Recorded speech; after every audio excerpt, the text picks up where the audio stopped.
Okay, so next update on the front part here, right? Situations with, doesn't look nice, looks really good.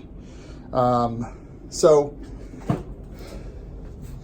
this is all fine. This is all a normal wiring loom. A lot of these connectors are really brittle, but they're all still intact. So I don't have any plastic pieces which are broken or anything.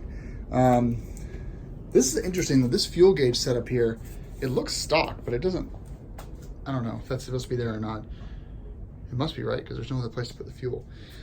Okay, so we've removed this piece. This is what I was talking about, by the way. So this is the orientation is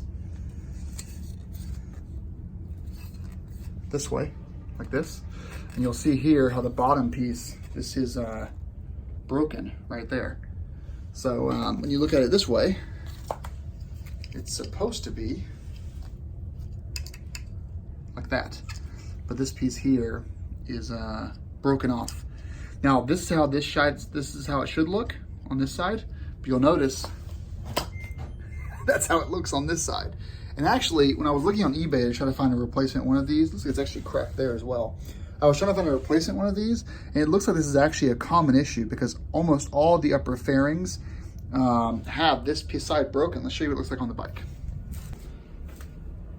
All right, so here's the inside. You can see right here, it's actually kind of gnarled up. That's the left side, which is not broken, but pretty gnarled up though where that connector goes in.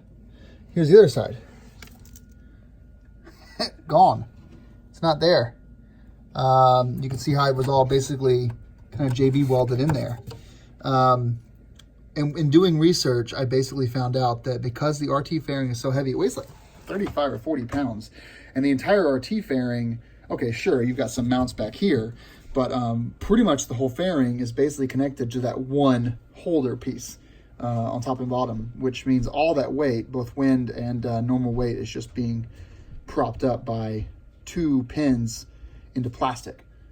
So it's actually quite a common failure. And when I was trying to find replacement upper fairings, they all had the one side broken. None were without issue, which is kind of a bummer.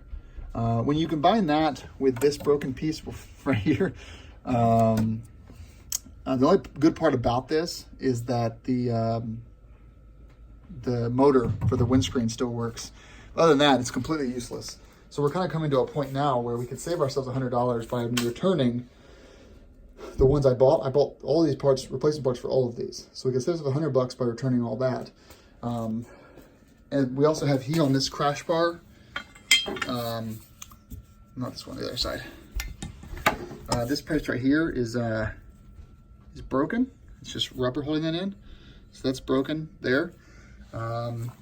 So, you know, and then just generally brittle plastics. If you put this together, it's almost as if like sell these local pickup only to someone who wants them for, you know, $200 or something. And then basically start fresh with a build that is just a stripped down version of this. So basically when you buy a K75, you're getting this, and then depending on if you get a C, an S, or an RT, you're getting more bits there. Well, there's a couple of things towards the back, but for the most part, you're getting this upper area here. So we'll now have to decide, my poor girlfriend has already more shit throughout the house. We'll have to decide basically how we're gonna handle this. I mean, for now, we're doing okay because while I figure out what to do with the front end, I can go ahead and clean up the engine, do all the work I was gonna do, replace the front fork springs, replace the rear suspension, do all the fluids, the valve cover gasket, the ignition coil, the spark plugs, air filter, battery, tires, brakes, brake lines, all that can still be done. So we're actually not held up on the main part of the project. It's just in the coming few days, I'll need to figure out how do I address that.